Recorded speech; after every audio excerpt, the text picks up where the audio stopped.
chasing the dream under Olympic skies. Feel the passion rise, aim for the prize. Heartbeats racing, fire in your eyes. El sueño olímpico con Higinio Suárez. Olympic dreams where heroes are made. In this world of gold we won't fade. 10 veces campeona de España, 2 veces subcampeona de Europa y medalla de bronce en el Campeonato del Mundo. Ha representado a España en 2 Juegos Olímpicos y en más de 90 competiciones internacionales. En los Juegos Olímpicos de Vancouver se convirtió en la primera mujer española en competir en su disciplina. Hoy tenemos el placer de recibir en el sueño olímpico a la gran pionera del biatlón en nuestro país, Victoria Padial. Bienvenida, Victoria. Muchas gracias, Higinio. Es un placer estar aquí con vosotros. No, vamos, el placer es nuestro, y aunque tú representas una disciplina que no es muy conocida, y ahora lo descubriremos un poquito más, tienes una vida súper interesante y yo creo que es casi digna de un documental de Netflix o de una miniserie por cómo es tu trayectoria de apasionante, con esos altos y bajos, todo lo que has luchado. Y yo creo que va a ser muy, muy interesante y muy divertido que lo descubramos hoy. Así que el placer es nuestro. Gracias, pues muchísimas gracias. Sí, así lo he vivido, ¿no? Como una aventura, porque hacer biatlón en España, la verdad que es todo un reto. Pues vamos a empezar por lo más facilito, Victoria, porque siempre aprovecho que viene una disciplina que no es súper, súper conocida para que... aprovechando que estáis los grandísimos representantes de estos deportes, que nos podéis dar un par de pinceladas sobre lo que significa o lo que es o en qué consiste cada uno de estos deportes. El biatlón es prácticamente desconocido en España. Explícanos un poquito en qué consiste el biatlón. Vale, el biatlón es un deporte de invierno y mezcla 2 modalidades. Mezcla el esquí de fondo, que bueno, sí es un poquito más popular, con el tiro de carabina. Tiramos con carabina de calibre 22. Tiramos a 50 metros. Entonces, la prueba de biatlón consiste, gana el que hace el recorrido en menor tiempo, pero bueno, tenemos un recorrido del esquí de fondo en el que tenemos unas tandas de tiro. Llevamos la carabina, que pesa 3,5 kilos como mínimo. Cuando la compramos pesa unos 4 kilos, podemos tunearla y rebajarla eso hasta esos 3,5 kilos, que es el límite.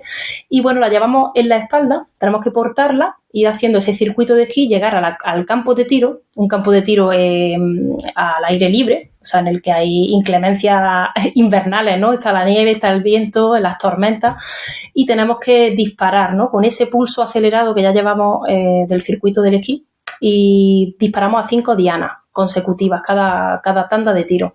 Hay 2 posiciones de tiro, tumbado y de pie, pero bueno, en biatlón tenemos muchas modalidades. Están pruebas más cortas como el sprint, luego hay relevo, hay pruebas más largas.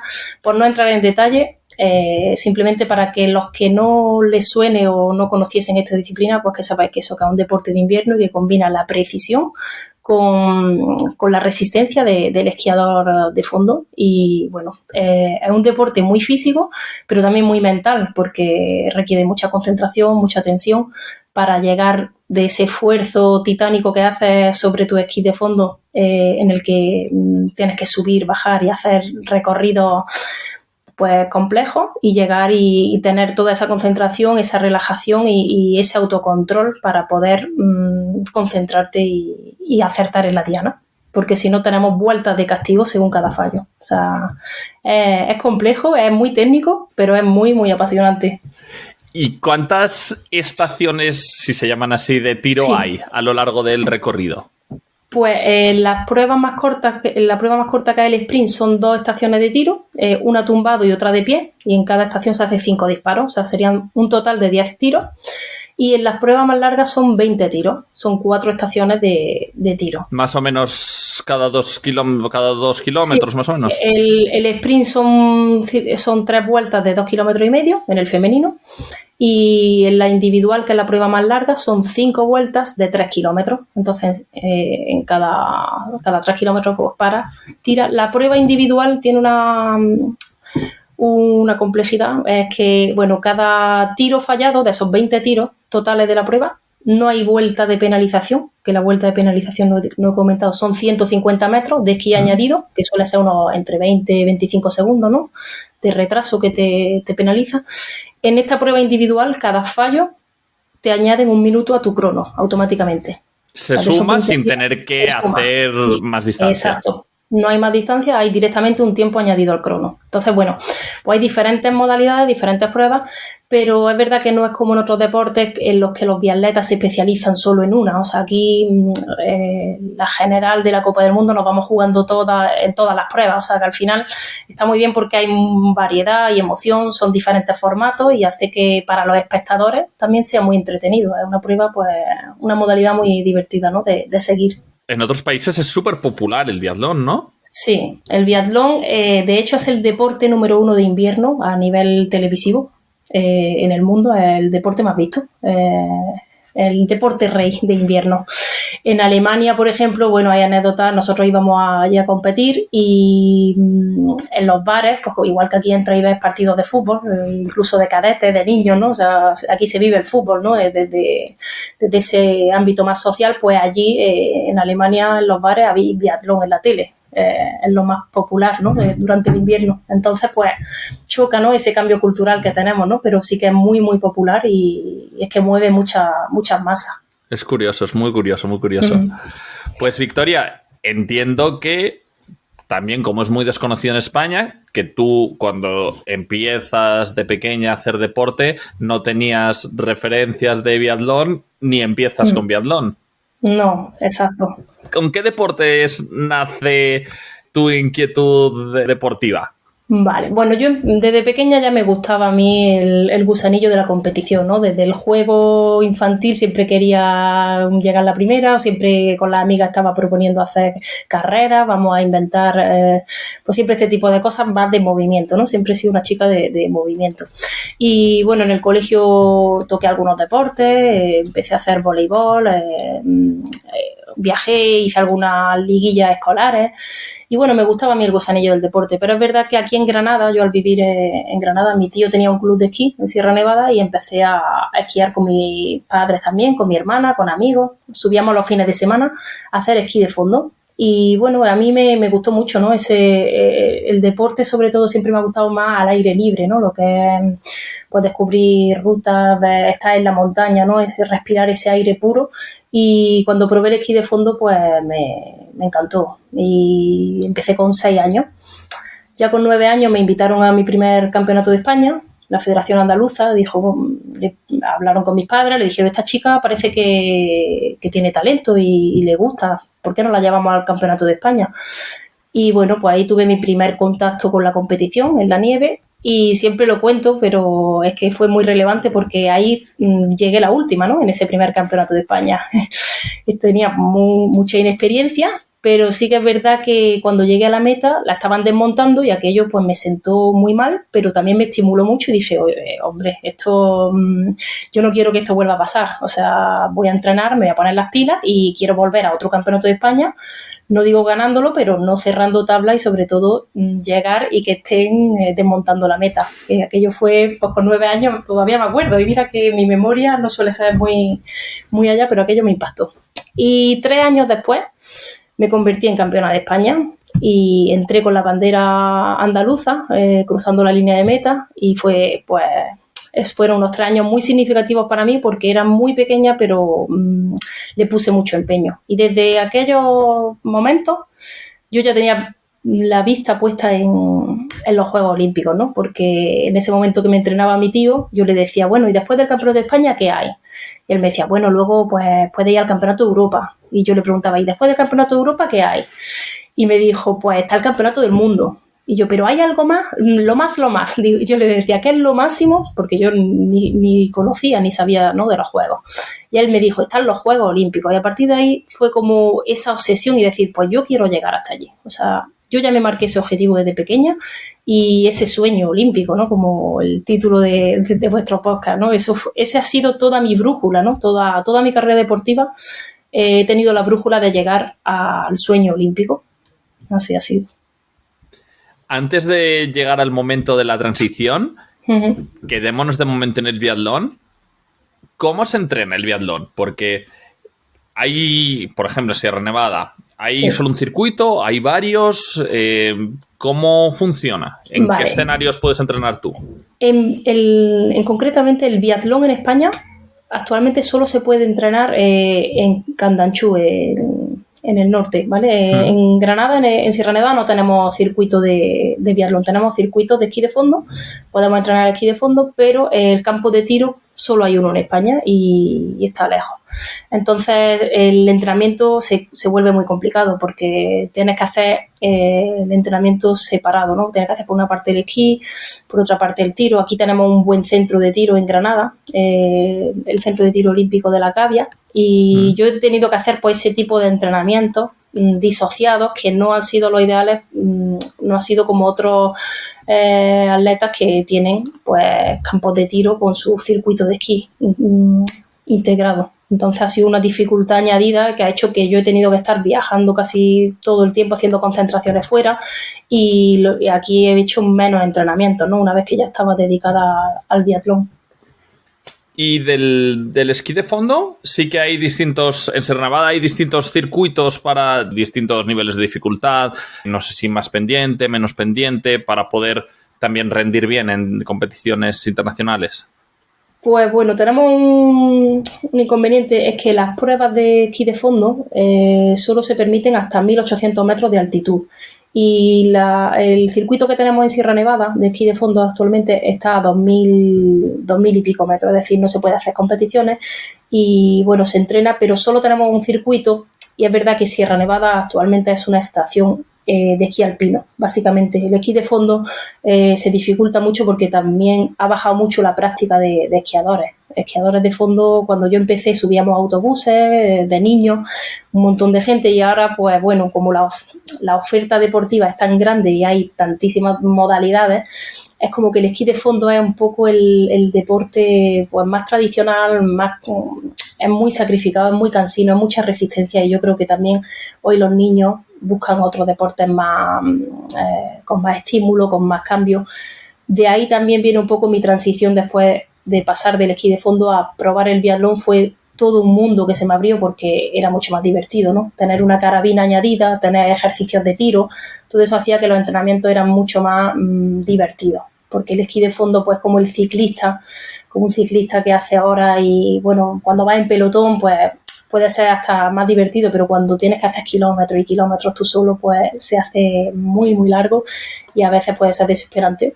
Y es lo que pasa, que el esquí de fondo en Granada sobre todo se está un poco perdiendo, ¿no? Se está diluyendo. ¿Y cómo aparece el biatlón en tu vida? Quiero que también lo enlaces con cómo estaba siendo tu trayectoria en el esquí de fondo.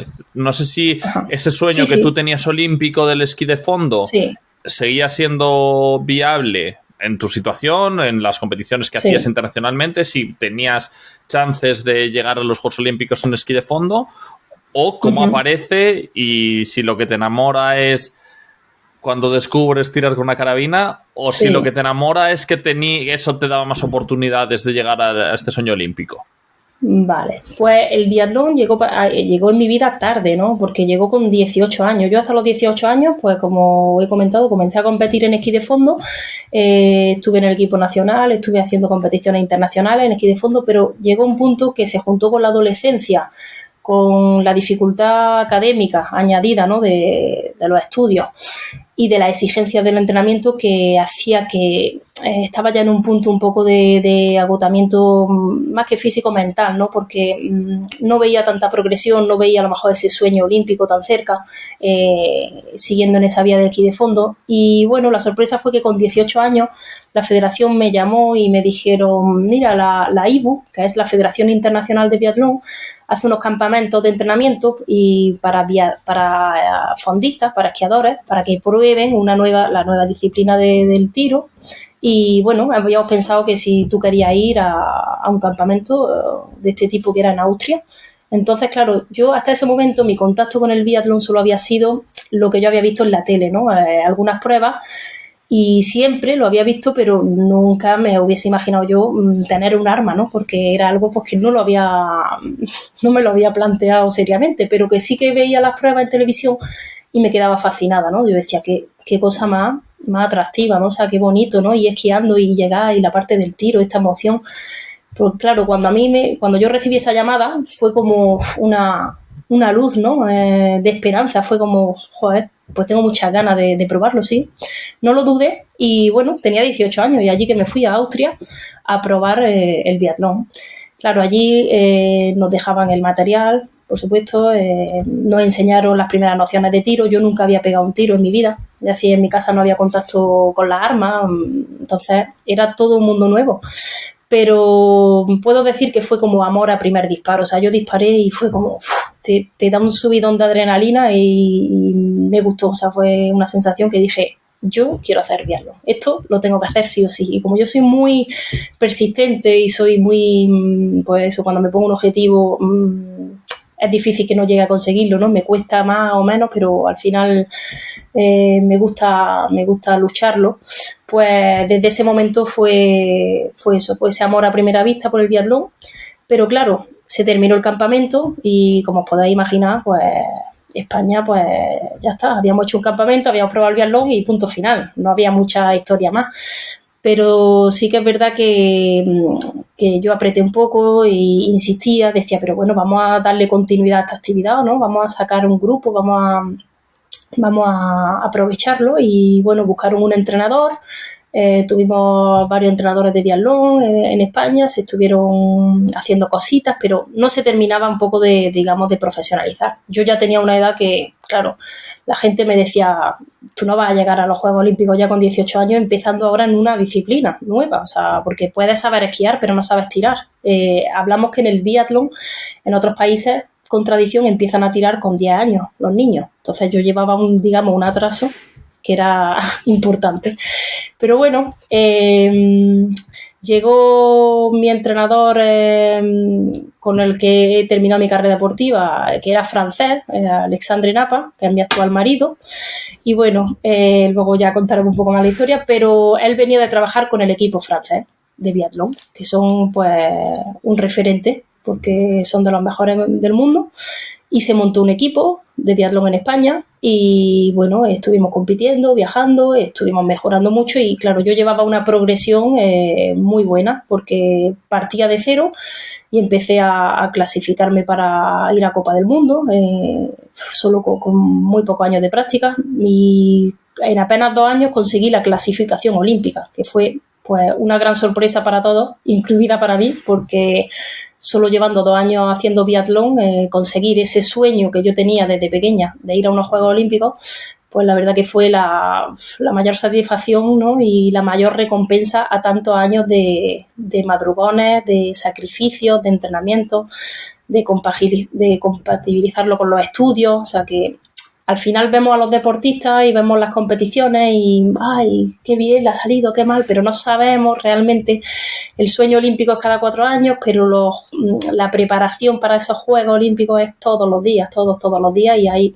pues pasan muchísimas cosas. Entonces fue la verdad que un gran estímulo, fue un gran estímulo llegar a esos primeros Juegos Olímpicos con 21 años y además en una modalidad en la que había tenido poca experiencia, pero que eso, que había progresado mucho, ¿no? Y que me había empeñado mucho y empecé un poco como... Se repitió un poco la misma historia que con el esquí de fondo. Llegué a esos primeros Juegos Olímpicos y fue un poco un topetazo porque, claro, estamos hablando de que yo estaba pues con la élite mundial y yo era la primera española en haber logrado llegar a ese nivel. Y, bueno, no tenía muchos referentes en España, estaba abriendo camino, entonces es muy difícil cuando entrenas prácticamente en solitario. Y, bueno, esos primeros Juegos Olímpicos fue esa toma de contacto, ¿no? Fue esa ilusión, pero también fue para mí ese estímulo de decir, venga, ahora quiero ir a por otro y quiero demostrar mucho más lo que puedo hacer, ¿no? Y no solo demostrarlo al mundo, sino demostrármelo a mí misma, que al final uno entrena y trabaja y lucha por superarte, ¿no? Y bueno, pues así fue ese topetazo, ¿no? Con esos primeros juegos y así siguió un poquito la historia. No sé si quieres que sigamos por ahí o... Vamos a detenernos justo en estos 2 años, porque es que parece mentira, pero es 2 años, cuando la gente yo creo que no es consciente de lo tremendamente difícil que es empezar a practicar una disciplina y en 2 años competir en los Juegos Olímpicos. No sé si conoces algún caso más en algún deporte que haya podido conseguir esto. Es cierto que en la mitad del deporte sí que lo conocías, pero es que en la otra mitad no. Y es lo que tú dices, es la élite mundial que te saca mínimo 8, 9 años de entrenamiento, y no es de tirar de vez en cuando, de entrenamiento diario, con los mejores equipos, con los mejores entrenadores, en las mejores condiciones, que lo que hiciste es una hazaña brutal. Entonces quiero, como luego también hablaremos de los siguientes ciclos olímpicos, ese primer ciclo que va hasta Vancouver, poder conseguir esto, supongo, y lo has dicho, que hubo cierto apoyo por parte de la federación, montar un equipo, traer entrenadores, entiendo que traer material, que el apoyo, que incluso, no sé si tu primera carabina te la tienes que comprar tú o te la da la federación. ¿Cómo es el apoyo en estos primeros años? ¿Cómo es ese proceso de, ok, venga, vamos a apostar por esto, vamos a montar un equipo, te ponemos esto? No sé si incluso os dicen si va a haber, si el objetivo eran los juegos o simplemente era montar el equipo y competir internacionalmente. Quiero conocer bien esto para luego ver cómo es en otros ciclos olímpicos, que me da la sensación de que cambia mucho. Sí, la verdad que cambia.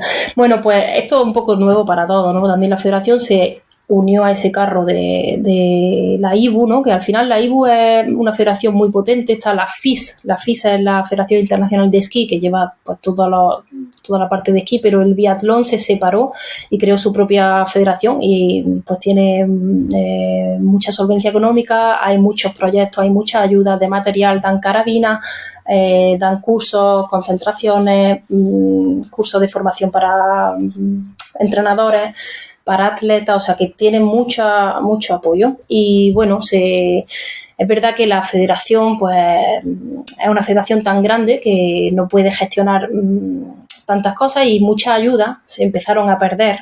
Carabinas que había que solicitar en el plazo tal, pues no se solicitaban. ¿Y qué pasaba? Que se perdían las carabinas cuando estaban ahí, supuestamente. O sea, mucha burocracia, ¿no? Como al final pasa en muchos más deportes, que hizo que no fuese todo lo correctamente bien que podía haber ido, o no aprovechásemos toda la ayuda que la IBU daba, de tanto material, logística. Y bueno, entonces se montó pues un poco a lo no sé, no quiero decir una palabra.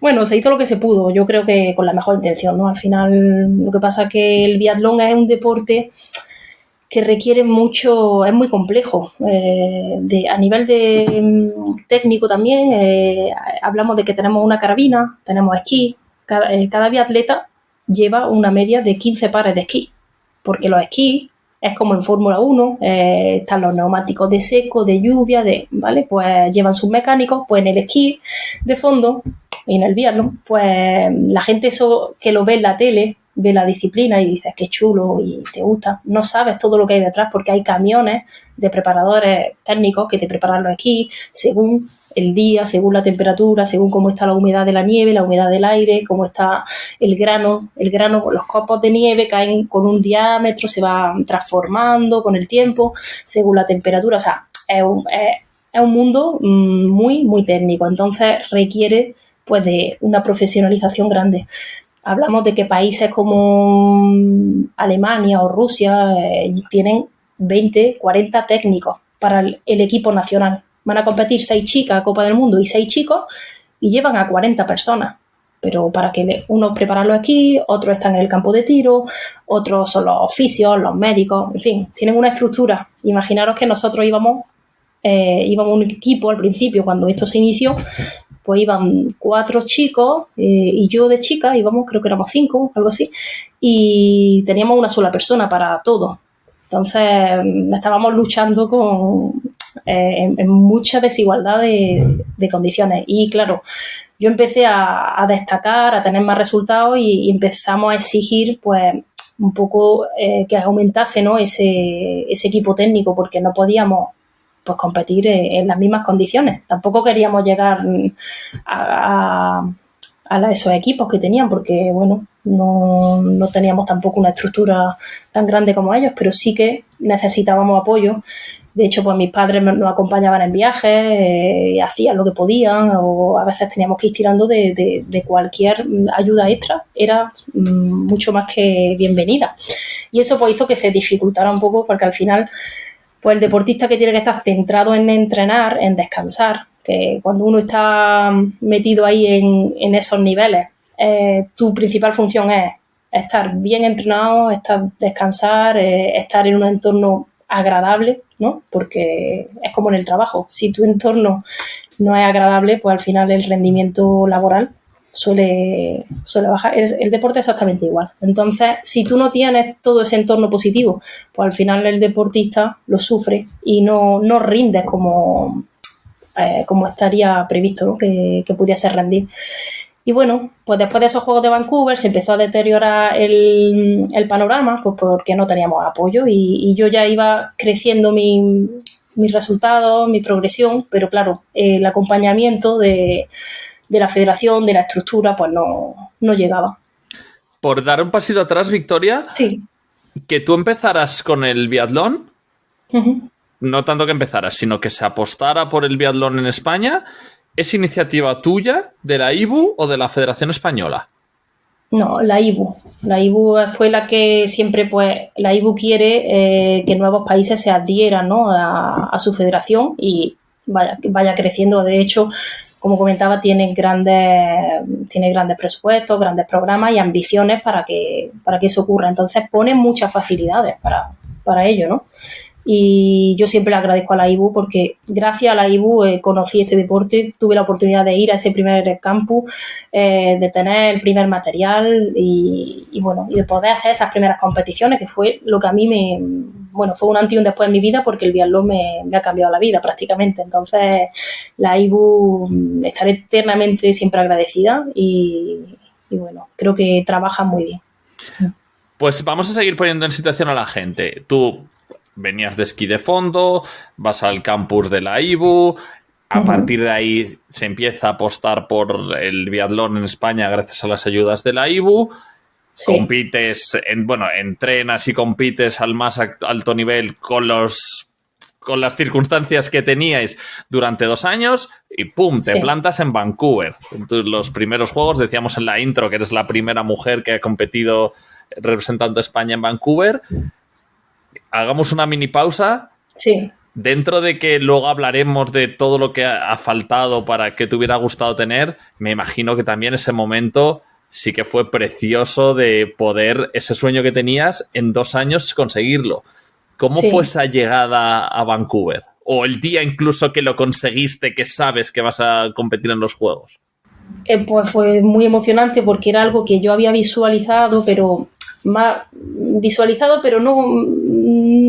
del, o sea, siempre lo había visto como utópico, casi. El sueño, sí, como yo voy a llegar, pero realmente cuando me dieron la noticia de que me había clasificado y que me tenía que preparar para ir a ese viaje, fue como, no me lo creía, ¿no? O sea, pero fue una mezcla de emociones, sobre todo es una gran recompensa a muchos días que te levantas y entrenas y dices, pero esto valdrá para algo al final, y esos días de bajón, ¿no?, que tenemos los deportistas, como cualquier persona en su día a día, y al final cuando te sale esa buena noticia o te sale eso que tú siempre has estado persiguiendo, pues hace que todo valga la pena y sobre todo te da un chute, ¿no?, de energía, de motivación y de alegría, porque al final pues fue un sorpresón para mí incluida, porque yo no esperaba clasificarme en 2 años para esos primeros Juegos, pero bueno, fue un regalo y me encantó y fue una experiencia muy bonita, pero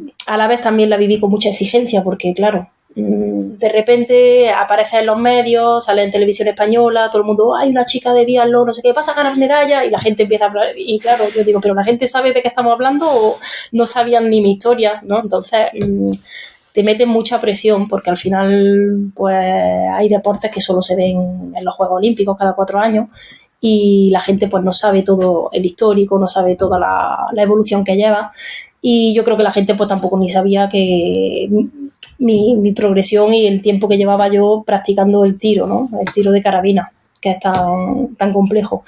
Entonces tenía mucha presión, ¿no? No solo de la gente, pero yo, como soy muy exigente por naturaleza, pues al final también me exigía mucho a mí misma y lo disfruté, pero con cierta presión de más que no debería haber tenido, porque tampoco podía hacer un milagro en tan poco tiempo, ¿no? Ni iba a ganar una medalla olímpica en esos primeros Juegos.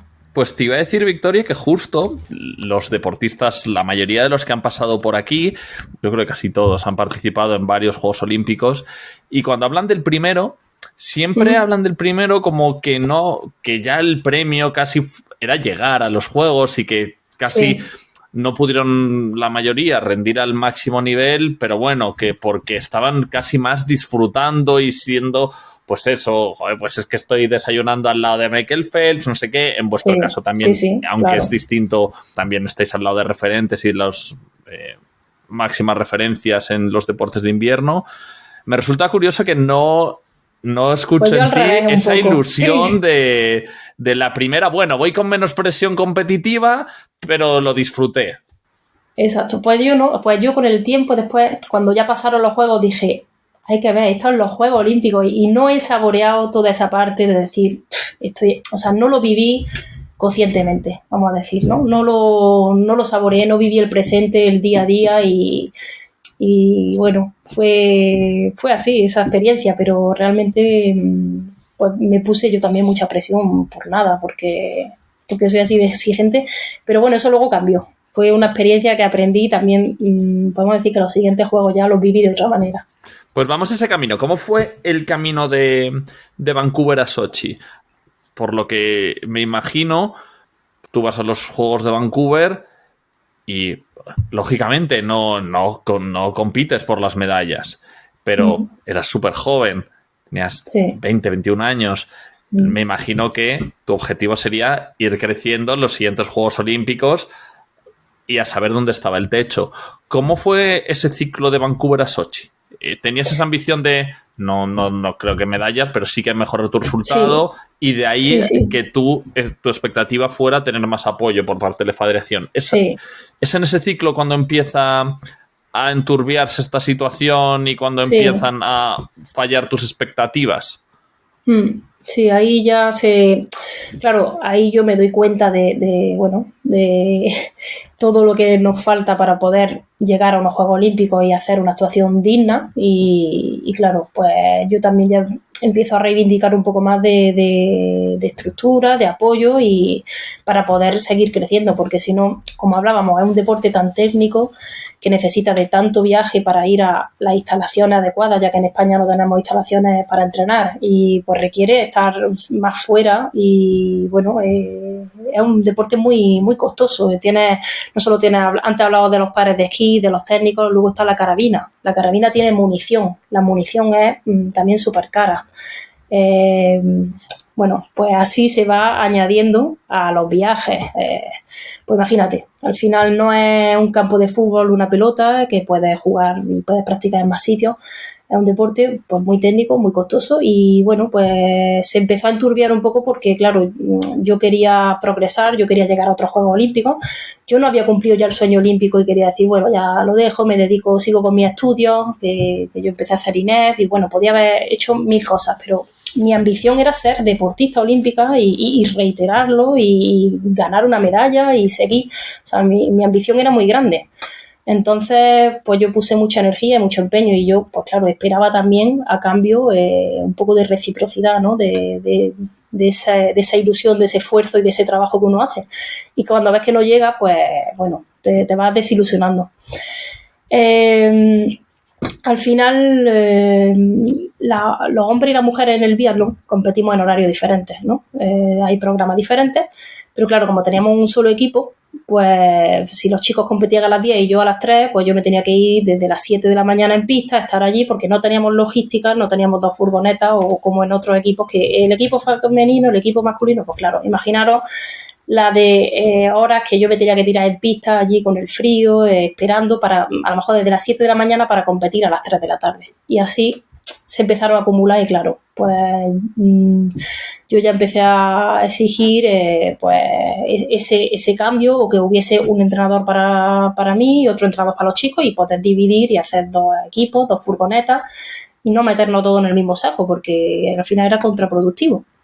Y bueno, al final la federación pues no tenía o ganas o intención o medios, no lo sé, para poder hacer esto, y bueno, me dijeron un poco que si yo quería hiciera lo que yo quisiera, y yo le hice una propuesta de equipo, le presenté unos presupuestos, y ahí no llegamos a buenos entendimientos, pero bueno, ellos me decidieron hacerme las inscripciones, yo monté como un equipo privado y empecé a buscar financiación, me busqué patrocinadores privados, empecé a hacer eventos de biatlón, de promoción del biatlón por mi tierra, con niños, a hacer unas paellas populares, a vender tickets de entrada con paellas, actividades de biatlón. Y bueno, fui haciendo un poco mi propio equipo para poder vivir en esa sintonía de tener un equipo más dedicado y más profesionalizado, ¿no? Pero bueno, claro, fuera de la estructura federativa es más complicado, porque tienes que, al final, volvemos a lo de antes. En vez de dedicarme solo a entrenar, a descansar, a estudiar y hacer pues lo que hace un deportista, ¿no? Alimentarte bien, cuidarte, pues tenía que hacer todo eso, más buscar vuelos, buscar la logística, ver a qué apartamentos podíamos ir, porque yo no podía permitir ir a hoteles y tener la comida hecha, luego comprar la comida, hacer tú de comer. Esto todo es en el ciclo de Vancouver a Sochi. ¿Empieza esta situación sí, así? Al final, no empieza justo de Vancouver, pero fue en 2012, sí, a mediados, sí, a partir de 2012. Y todo esto, además, compaginándolo con entrenamiento, el mismo horas de entrenamiento que tenían tus rivales de cualquier otro país. O sea, por eso digo, imagínate que no me arrepiento, porque sé que si yo no hubiese hecho todo ese esfuerzo y esa desviación de montar ese equipo privado y de hacer todos estos esfuerzos extras, no hubiese llegado a conseguir lo que conseguí justo después. Que, bueno, ahí con esta dinámica de buscar patrocinadores, de ir con tu entrenador solo, con mis padres, bueno, de montar el equipo de la manera que pudimos, llegó 2013 y llegó justo la preolímpica del 2014, y ahí vinieron mis mejores resultados. En 2013 gané la primera medalla en el Campeonato del Mundo de Biatlón de Verano, que es con roller ski. Gané un bronce. O sea, ya no es que me había clasificado en los juegos, es que había ganado una medalla en un campeonato mundial del mundo internacional, y era un bronce. Entonces, ahí también fue como, venga, con esto ya va a haber, seguro que la federación monta otra vez un equipo, ¿sabes? Y yo pensaba que iba a ser como un motivo para... Al menos becado sí que tendrías. Sí, tenía mi becado, sí. Pero imagínate que yo eso pensaba, o sea, que iba a tener ese apoyo después, ¿no? Porque, bueno, gané esa medalla en 2013 y dices, bueno, puede ser, a veces decimos que hay suerte, ¿no? En el deporte, puede ser que haya sido suerte, ¿no? Pero no, en 2014, justo además antes de ir a Sochi, gané 2 medallas de plata en el europeo. Y bueno, pues estaba mi progresión ya era lineal, ¿no? Y estaba en muy buen rendimiento para la trayectoria que llevábamos, ¿no? Entonces, bueno, ahí fui al Consejo Superior de Deportes, me senté con la federación y otra vez intenté hacerles ver, porque ellos pensaban que esto era un capricho de una niña que quería hacer un deporte y ya está. Pues me dijeron, móntate tu equipo, ¿no? Pero claro, cuando yo fui con 3 medallas internacionales, se las llevé y le dije, a ver, con esta situación, con este presupuesto, buscándome yo los patrocinadores y haciéndolo todo como lo hemos hecho, hemos conseguido esto. Si tenemos el apoyo institucional, federativo, podríamos conseguir pues mucho más, ¿no? O sea, sería algo grande para todos. Pero bueno, en el Consejo Superior de Deportes me dijeron que había otros deportistas en peores condiciones, que no me quejase. Y me quedé, pues, aquello me planchó un poco, ¿no? Fue como, pues, bueno, creo que al final el biatlón tengo que seguir haciéndolo para mí y no para la federación. Yo Mi ilusión hubiese sido que la federación hubiera montado un equipo, que yo hubiese hecho un equipo de relevos con otras chicas. Yo no quería ser la primera y la única, ni quiero ser la primera y la única española que haya hecho biatlón, ¿no? En unos Juegos Olímpicos. Me gustaría que hubiese otras chicas detrás, pero desgraciadamente no la hay. O no se está aprovechando todo eso, ¿no? Quizás me estoy adelantando un poco, pero bueno. No. Sí, además, mientras estabas hablando, yo estoy reflexionando, porque muchas veces los españoles, sin conocer mucho lo que hay detrás, pensamos, ¡buah! Resultado de los juegos, joder, qué mal lo hemos hecho. Normalmente, en unos juegos, las cosas no vienen solas. Siempre los buenos resultados suelen venir acompañados de apuestas grandes por parte del país, de las federaciones, de los organismos. En España no es casualidad que en Barcelona fuera los mejores resultados. Pasó por aquí Natalia Bedufresna, que ella, pues, 2 veces medalla de plata en vela. Claro, nos habló de la grandísima diferencia que había en los recursos que tuvieron para Barcelona y los que tuvieron post-Barcelona. Claro. Pues claro. Es que si tú hubieras tenido los recursos que hubieran tenido una chica con tus cualidades de Alemania, pues seguramente estás hablando de una trayectoria completamente distinta. Claro. Entonces, sí, es que esa es la pena, ¿no? Que, bueno, al final, yo estoy satisfecha porque he dado el 100% de mi persona, de mi tiempo en esta aventura olímpica, pero es verdad que te queda siempre esa espina de ¿y si hubiese tenido los medios que han tenido otros países, ¿no? Y también otro gran regalo que me he llevado ha sido la comunidad de fans que se ha organizado alrededor de mi aventura, porque, bueno, dentro de esa financiación que yo buscaba, se nos ocurrió hacer unos fotocalendarios, y cada temporada yo vendía un fotocalendario con imágenes de cada mes entrenando, muy chulas.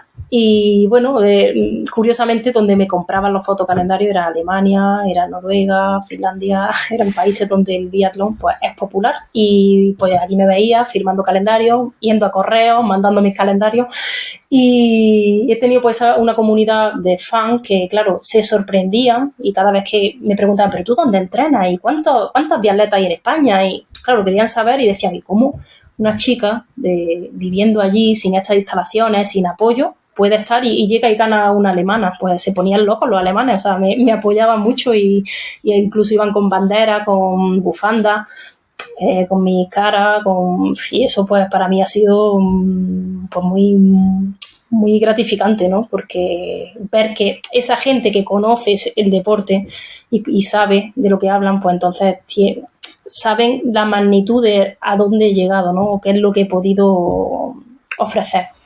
Pero aquí en España, claro, tú ves, un biatlón, un puesto 20 o 30, pues no puedes valorarlo, no sabes tampoco, porque si no tienes información, pues lógicamente es muy difícil ponerlo en valor.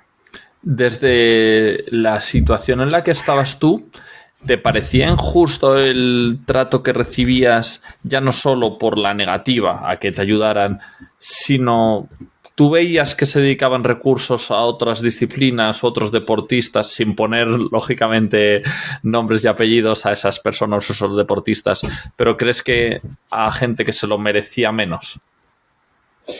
No por gente que se lo merecía más o menos, porque en biatlón la verdad que no hemos tenido casi ninguno el apoyo que... No, me refiero a otras disciplinas, sí.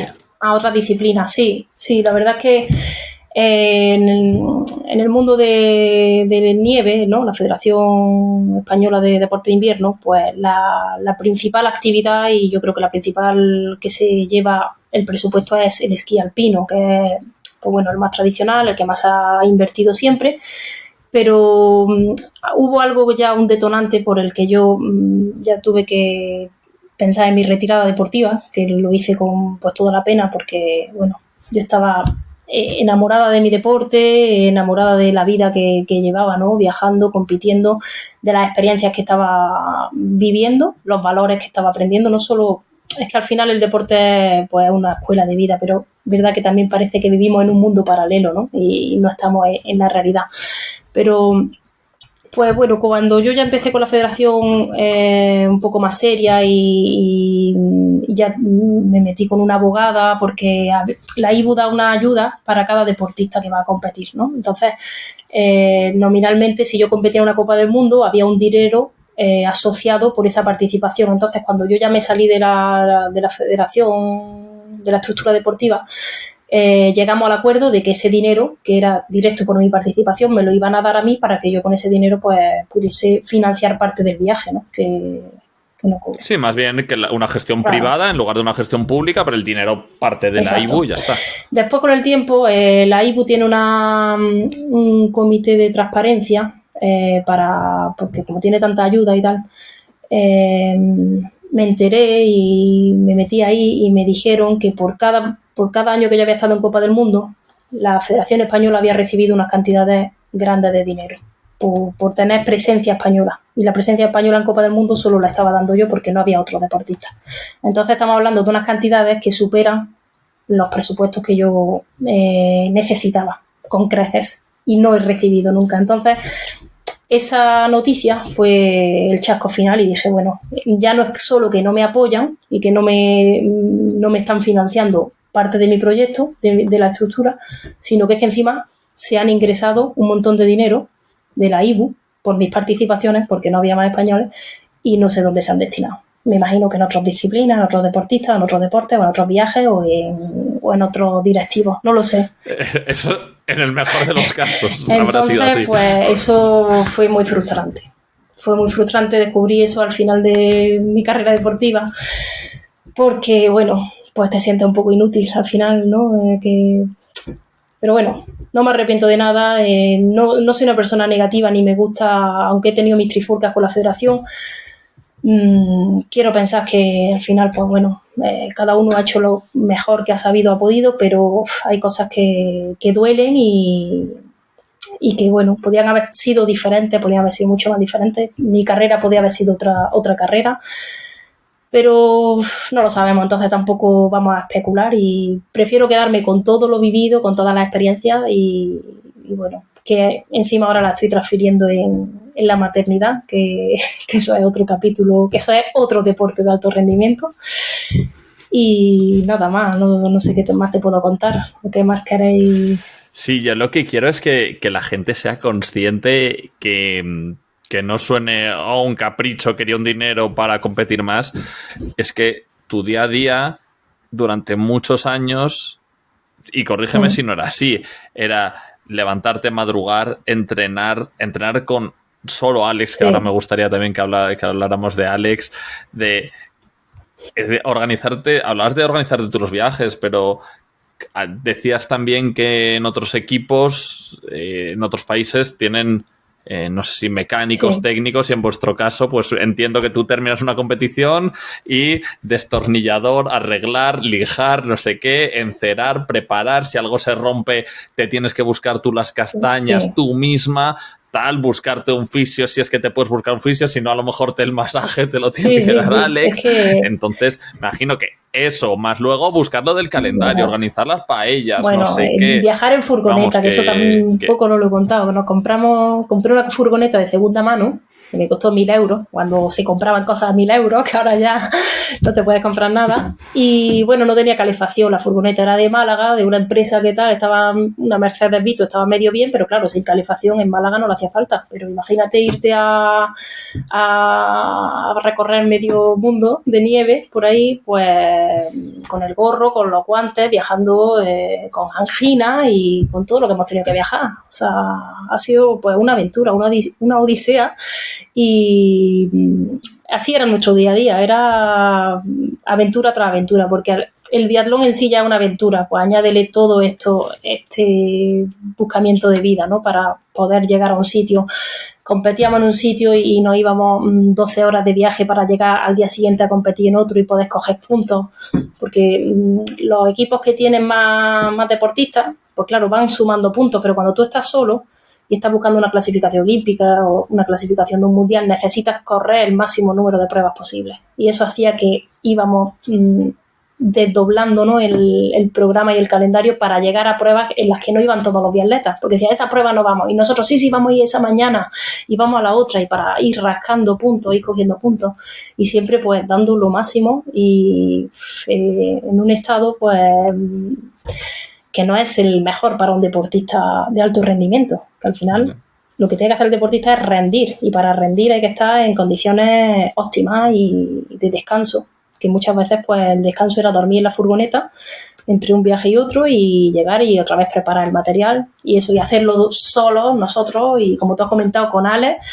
que gracias a Alex pues bueno, él se fijó en mi talento, potenció mi talento, y además él venía de trabajar con Francia, con, como hemos dicho, una de las potencias mundiales del biatlón, tenía mucha experiencia y bueno, y sabía que podíamos lograrlo y confió en mí. Al final su confianza hizo que yo también confiase en mí y bueno, hemos hecho pues todo ese camino que se creían que yo quería a lo mejor el dinero para irme a pasear con él, a vivir la vida, y ni mucho menos. El amor llegó después de casi terminar nuestra carrera deportiva, pues son tantos momentos vividos que bueno, surgió el amor y surgió la maternidad después, y ahora pues seguimos en otra carrera, como digo yo, de alto rendimiento diferente, pero también muy entretenida.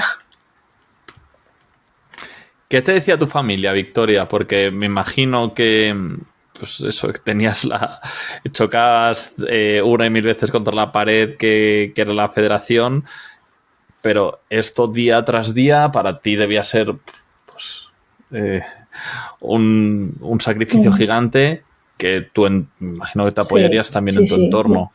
¿Qué te decían tu familia? ¿Te animaban? Porque me pongo en su lugar y te animaría a dejarlo. Sí. Pues bueno, pues nunca he sentido eso. La verdad que siempre me han animado porque ellos sabían que yo era feliz haciendo, persiguiendo mi sueño, ¿no?, deportivo y superándome y queriendo ir a más competiciones. Ellos veían lo feliz que era. Entonces, tampoco en ningún momento me llegaron a decir, mira, déjalo. Al revés. Mi padre él se encargó un poco de hacer todo lo que hacía la comunicación de prensa con nosotros y mandaba los comunicados, nos ayudaba a buscar patrocinadores, incluso ya cuando entramos de abogados, pues él estuvo gestionando todo eso porque él quería quitarme un máximo de carga, ¿no? Y quitarnos esa carga. Mi padre es psicólogo deportivo y aparte también a Alex le entrenaba, lo instruía para que él me diera mis herramientas para gestionar todo este estrés, ¿no?, y para tener más autocontrol, y al final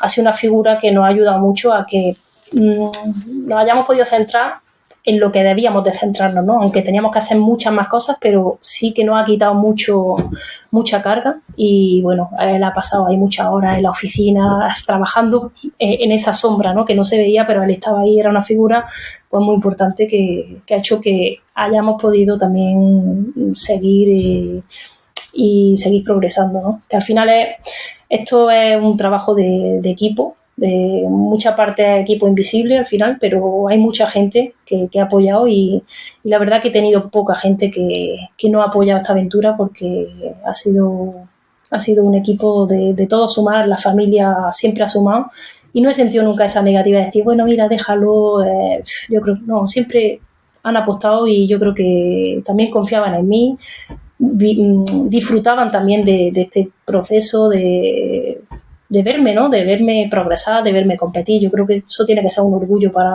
también para los padres, no lo sé. No sé.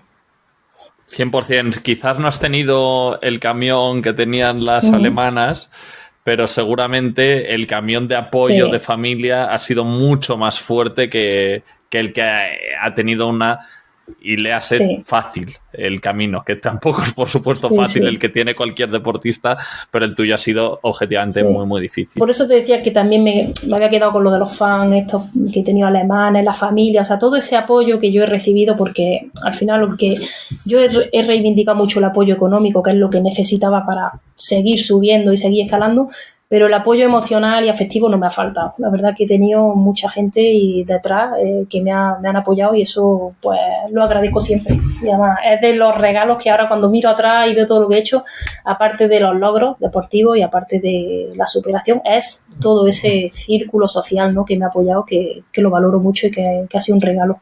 Luego, después de tu carrera, te casas con Alex. Sí. Tenéis una niña que, si no me equivoco, se llama Olimpia.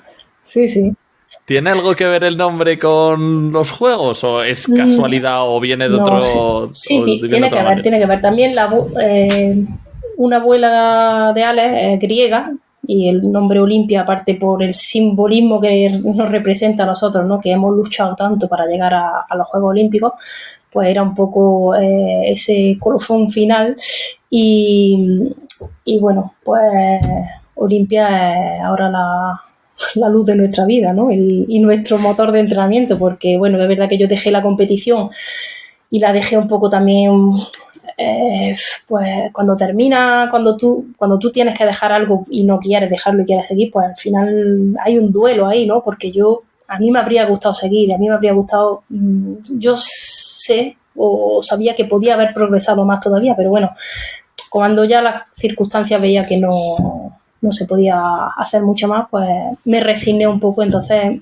mi retirada deportiva pues fue un poco triste, ¿no?, porque me habría gustado seguir. Entonces, bueno, me puse la meta de ser madre y tuve también inconvenientes, tuve un aborto, tardé tiempo y al final dije, digo, esto es como los Juegos Olímpicos, esto no es tan fácil lo de tener un hijo. Y entonces fue como, ahí se reafirmó lo de Olimpia, ¿no? Fue como, bueno, pues este va a ser su nombre porque es que hasta tenerla me ha costado trabajo, ¿no? Así que un poco esa es la historia. ¿Y en qué temas voy a decir habéis? Porque creo que sí, aparte de que Alex sea tu pareja, tu marido, padre de Olimpia, también después de la carrera deportiva tenéis también proyectos profesionales juntos. Sí. ¿En qué cosas estáis metidos? Pues bueno, no hemos hablado de la parte del entrenamiento, para paliar todas las dificultades de que yo no tenía un campo de tiro con el circuito de esquí. Él me creó un dispositivo electrónico que es un mini blanco para que yo disparara a 2 metros, electrónico, ¿no? Que iba con tiro láser. Yo en mi carabina pongo un dispositivo láser, disparaba, eso se registraban los datos inalámbricamente todo en el móvil y como él estaba en Francia yo le mandaba mi entrenamiento y él podía ver mis tiempos de tiro, mis estadísticas, mi progresión. Y así fue un poco ese método que él creó para poder entrenar a distancia, porque realmente cuando al principio él estaba en Francia, yo estaba aquí, él me mandaba los planes y yo iba siguiendo iba bajo su tutela. Entonces ese dispositivo electrónico que fue gracias al que yo pasé en 2 años de no saber coger un arma a llegar y disparar con solvencia, e incluso es que me convertí en de las mejores tiradoras del mundo porque mis estadísticas pues estaban siempre, cuando tú veías un análisis de una carrera, a lo mejor yo había quedado la 20, la 30, pero tenemos un desglose en tiempos de tiro, tiempos de esquí. Pues en tiempos de tiro y en estadística de tiro siempre estaba entre las 10, las 5 primeras del mundo. Y fue gracias, ¿no?, a ese dispositivo. Pues yo hubiera dicho todo lo contrario, que quizá el tiro era por aquello de empezar más tarde, sí, que era como tu talón de Aquiles. No, pues se convirtió al revés. O sea, yo al final esquiaba peor en relación a las mejores y disparaba mejor. Y es que pegué ese salto porque yo tenía ese dispositivo con el que podía estar entrenando en mi casa, haciendo en el gimnasio, haciendo un circuito de refuerzo muscular y hacía la parte del tiro. La podía incluir en cualquier actividad física, no solo en la nieve.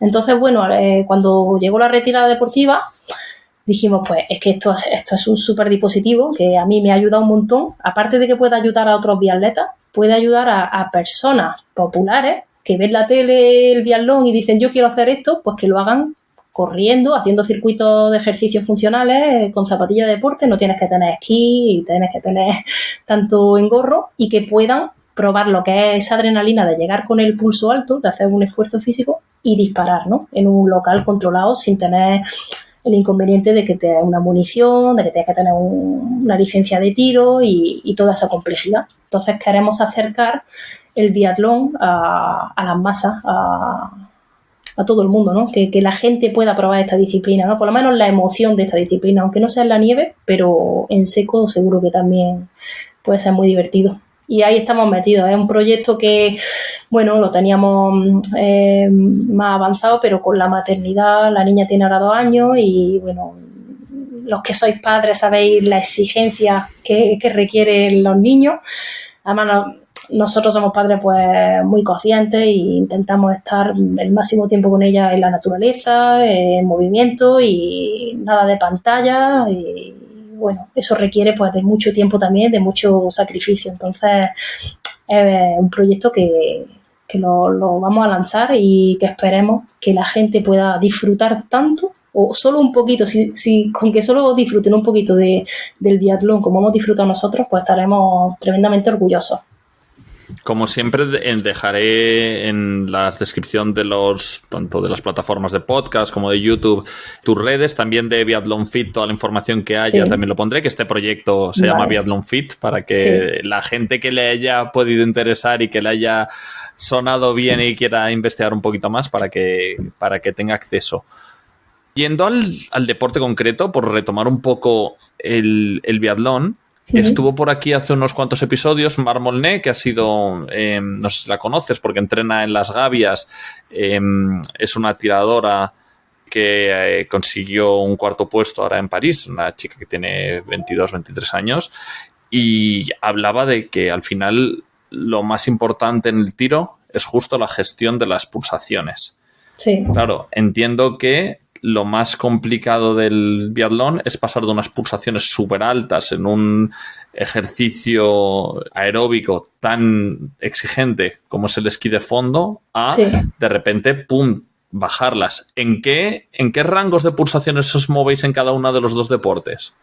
Pues hay mucha oscilación. Es verdad que más que la bajada de pulsaciones, lo importante también es el paso del estado mental, ¿no? Porque cuando tú vas en el esquí, vas con un foco muy concreto y cuando llegas al tiro tienes que cambiar completamente porque es que son deportes antagonistas, que es la gracia, ¿no? Entonces, cuando vamos esquiando podemos ir a 180, 190 pulsaciones por minuto, depende de cada deportista, esto varía mucho, pero y luego la idea, tienes que bajar pues por lo menos a 120 pulsaciones y cada vez, antes se bajaba más, nos tomábamos más tiempo, pero si estás viendo un poco la evolución del biatlón, cada vez se tira con pulsaciones más altas, se espera menos tiempo y se gestiona mejor el tiro, incluso hasta con frecuencias elevadas. Se está tendiendo a disparar más rápido y a disparar mejor, que al final la evolución de este deporte es así. Antes tú ves pruebas antiguas y tardaban mucho tiempo en calmarse, veías que decías, ¿cuánto tiempo pierden? No perdían, es que era pues la evolución del deporte, igual que si ves un partido de fútbol de otro deporte de hace muchos años, ¿no? Dices, ¿cómo ha evolucionado, cómo ha cambiado? Pues aquí también se está cambiando mucho, se está evolucionando mucho. Ya está por aquí. No te voy a quitar mucho más tiempo. Te quiero hacer justo una pregunta relacionada con Olimpia. ¿Te gustaría que ella viviera en su vida este sueño olímpico también, que le gustara el deporte y que peleara por eso, independientemente del deporte que fuera? Sí, yo tengo claro que no quiero forzarla y que nosotros vamos a dejar que ella elija su vida, su camino, pero si ella se metiese y le fuese gustando un deporte, ese gusanillo de llegar al sueño olímpico, a mí me encantaría porque, bueno, sería otra vez revivir un poco, ¿no? Toda esa trayectoria, todas esas emociones, y yo creo que al final es un camino muy bonito que merece la pena vivir, y si a ella le gusta, pues estaremos encantados de apoyarla. Sí, además tiene talento, le gusta, ahora mismo hace de todo, escala por las ventanas, está todo el día saltando en el sofá. O sea, que se le ve actividad, al menos tiene, ¿no? Sí, es muy activa, es más activa que yo. Yo cuando era pequeña mis padres dicen, tú no te movías tanto, ni digo, pues no sé, energía tiene, ahora vamos a ver si la canaliza, que luego hay pues mucha gente que tiene demasiada y no saben canalizarla, ¿no? Pero bueno, estaremos apoyándola y ojalá le guste el deporte y aprenda y se nutra de todos esos valores, de esa experiencia que te da el deporte. Exacto. Pues, Victoria, sabes que siempre terminamos el podcast, la última pregunta se la reservo al invitado anterior. En tu caso, es un invitado con el que me lo pasé muy bien. Es Sí. Kiko Cortés, ha sido portero de la selección de hockey durante muchos años, es el jugador de la selección española de hockey con más partidos en la historia. Y tengo una pregunta para ti. Vale. Buenos días, Victoria. ¿Cómo estás? Ah, mira, soy Kiko Cortés. He participado en 4 Juegos Olímpicos de verano y bueno, con Higinio estábamos hablando de ti, estaba viendo tu palmarés, impresionante, muy interesante. A mí me hubiera gustado mucho también de practicar un deporte de invierno, la verdad. Entonces me preguntaba si tú hubieras sido olímpica, pero en Olimpiadas de verano, ¿qué deporte te hubiera gustado participar en las Olimpiadas de verano? Y no puedes elegir ninguna disciplina de tiro, obviamente. ¿Vale? Venga, buen día. Vale. Pues interesante. Sí, interesante. Pues mira, me habría gustado hacer triatlón. Que de hecho triatlón por preparación durante las pretemporadas a veces me apuntaba a triatlones, pero sin preparármelo como tal, ni preparar lo que es las transiciones, y se me ha dado siempre bien, ¿no? El tema de pues nadar, bici, correr. Pues, O sea, que te gustan los deportes siempre que tienen ese sí, cambio de uno a otro. Sí, pues la verdad que sí. El trail de montaña también me gusta, pero bueno, si tuviese que elegir un deporte olímpico de verano, habría sido el triatlón. ¿Sin la limitación de tiro habrías elegido tiro? No, el tiro en sí así me gusta la emoción de meterle el físico, ¿no? A lo mejor el tiro solo no. Sí. Oye, pues Victoria, millones de gracias. Me ha encantado hablar contigo. Igualmente. Sí, muy interesante. Te había estudiado mucho y sabía que tenías una historia y una vida apasionante. Espero que se haya transmitido muy bien porque la verdad es que es una historia de lucha, de esfuerzo, de superación, de creer en ti misma, de luchar. Tiene también ese componente de luchar en pareja, del apoyo de la familia. Vamos, tiene un montón de ingredientes que reflejan fenomenal lo que quiero transmitir en este podcast, que es lo que hay detrás de los deportistas, de los éxitos, de la foto bonita, de la portada, y creo que en tu caso se ve fenomenal. Sí, la verdad que es muy bonito lo que hacen.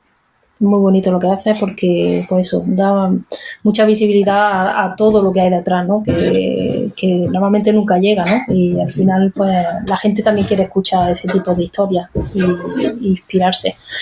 Y cuando ha empezado que decía que podía ser digno de un documental, una miniserie, mi sueño también siempre ha sido eso, escribir un libro, pero no veo el momento ni la manera de cómo hacerlo, pero sí que me gustaría plasmarlo o dejar algo más, un legado, ¿no? Ahí de pues eso, tener un libro, ojalá una película, un documental.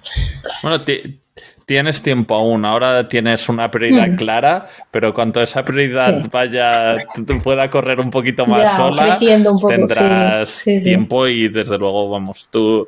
Si es tu sueño, tú pelear por los sueños es una cosa que se te da muy bien. Así que seguro que si eso sigue ahí enquistado, eso del libro, el documental, lo que sea, lo acabaremos viendo. Sí, pues muchas gracias. Que me ha encantado conocerte y que muchas gracias por tu trabajo. Igualmente, estaremos en contacto y te estaremos siguiendo y animo a todo el mundo, al que quiera acercarse un poquito al biatlón, que te siga y que pueda también probar Biatlón Fit y muchas gracias.